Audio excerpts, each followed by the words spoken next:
Good afternoon, team. We're back to another one. Got some maintenance to do. Been doing a lot of maintenance on the TIG lately, right? As you see here, I got some new shocks to put on.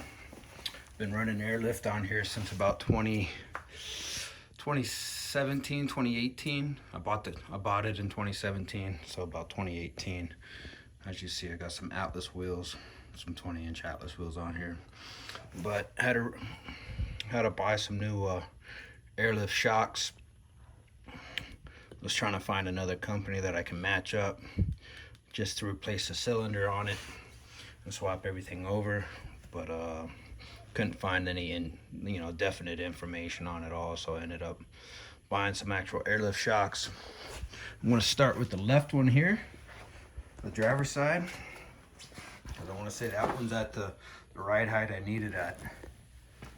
My right one, a little bit taller. That one's worn out. You'll see when I go to replace that how that looks worn out. It came completely undone. So lifted the jack up from the main jack point, right? Still have it under there for security. Got the little beauty caps off. About to take the rest of the wheels off.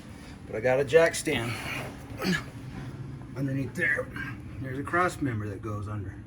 Got one jack stand under there, kind of in the center, and it's able to get both wheels off. So I'm not just working off a jack stand, and I'm working off of not just working off a jack, I'm working off a jack stand as well. But got both wheels off, so I'll be able to move from one side to the other.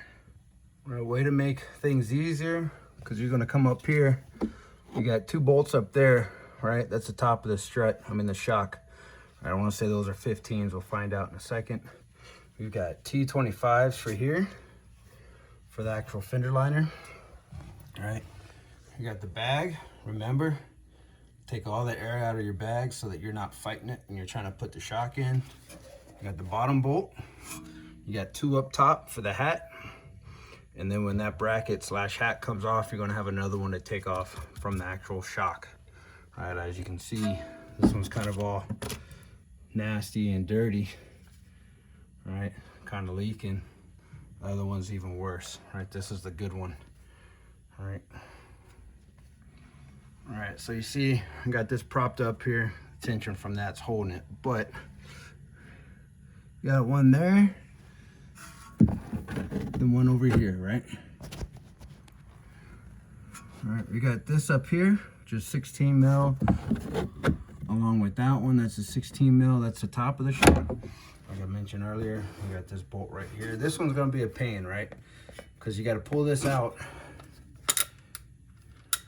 You gotta pull this one out, and you're gonna run into this bag. Now that I've let all the air out, it's got some room to move, right? This one's gonna be the biggest pain to do on this whole situation. So I'm using a crescent wrench on this one. As I mentioned before, tools are still in storage in it. I don't have all my wrenches here. I want to say this is a 21. Crescent wrenches come in handy when you absolutely need them. And adjustable. They do tend to slip off sometimes because these will open up on you. So if you're going to use a crescent wrench, you always got to double check and make sure it's tight enough so you don't round off your bolt. Also, on the left side, this comes down. On the passenger side, it's going to go up to loosen, right? Due to the sides that it's on, the way it's threaded.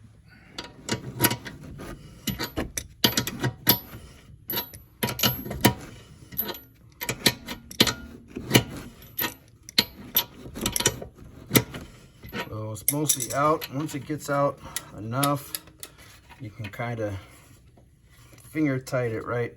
But it's still got some bind. The top is undone, but this bottom, right? And as it gets into this bag, it's going to be more of a pain. This is the biggest pain of doing this whole job, right?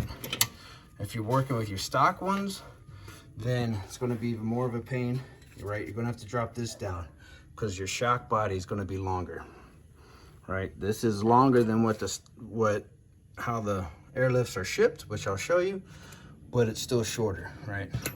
But if you're dealing with your stock ones, same concept. Oh, see, came out. You just got to disconnect this one. As you can see in here, There's a washer on the inside too, and a washer on the outside. You gotta make sure you get those all lined up. Also, along with putting it in right here, right, when you go to reinstall. You see it all lines back up. I usually do this bottom one when I'm reinstalling first, and then do the top, because then I can use the jack and push up from the bottom to get it to tighten up there and put the bolts in. All right, now that the top is off, you'll see this little dust cover. I always try to put it back on. Sometimes people don't. Keep it on. Keep these threads clean, right? So this top, this top is a 14 mil. All right, that's an impact, because I'm gonna do it super simple. Zip it off with the impact. You can see the difference in the length, right? This is factory, right from UPS this morning, from Airlift. This is what was on the Tig, right? I lengthened it to get more play and travel going up and down for me, right? And I did that so that when I air out, it's still gonna go super low. And then when I wanna air up so I can get over whatever it may be, I get my ride height that's almost same as stock. What you have to do, loosen these collars, right? When it comes from Airlift, these are super tight. You're gonna have to use a punch and a hammer probably to break it free.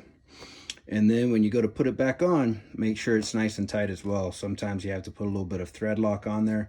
Otherwise, I'll show you on the other side, that collar spins free over time. Either that top starts to spin on you, I guess, because these separated on me on the other side at one point, and I was just riding on bag for a little bit. Horrible ride.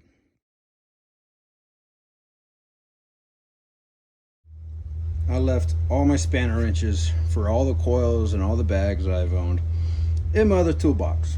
I thought I brought some home to the garage here at the house, but evidently I didn't.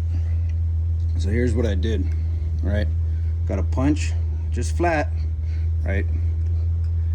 Lined it up, boom. Give it a couple taps, broke the collar free, right? Nice and loose. And now I can spin it up to match the length of the other one. Then when I put it back on the car, I can put a couple dabs of thread lock and then tap it back with that. Otherwise, you can use the collars that come with your original purchase, or any collars you have for any of the coilovers or anything else that you use, as long as it matches up with the size. All right, so now I've got it adjusted to the same length. I put this back through here, right? I use both my hands when I had them both, right? Both my hands and the thumbs on here so that they line up. Make sure this is all lined up straight, and then just eyeballed it with the length, right? And then I'm going to end up bringing this collar back down, locking it up as tight as I can by hand, putting it in the vehicle, and then tighten it up with the punch. Here's the one part I try to do just now, right? The bottom is going to be lined up like that. The top comes up, it spins around. It's going to be facing the car like that. So what I just try to do is line up this little indicator hard and soft, facing outward. So while I'm on the car adjusting it, I know for sure which way I got to adjust to make it harder or softer, stiffer or softer in the back for my ride. If you have another set of hands, it makes it a lot easier. So what I've done is I put a little pry bar in here, right? Because I lengthened the shock, which I'm still fighting with the top. I don't have the bolts in yet. But so that I don't cross thread this or get this in wrong, you got to push up, take some relieve pressure down here. So I got it slightly threaded by hand.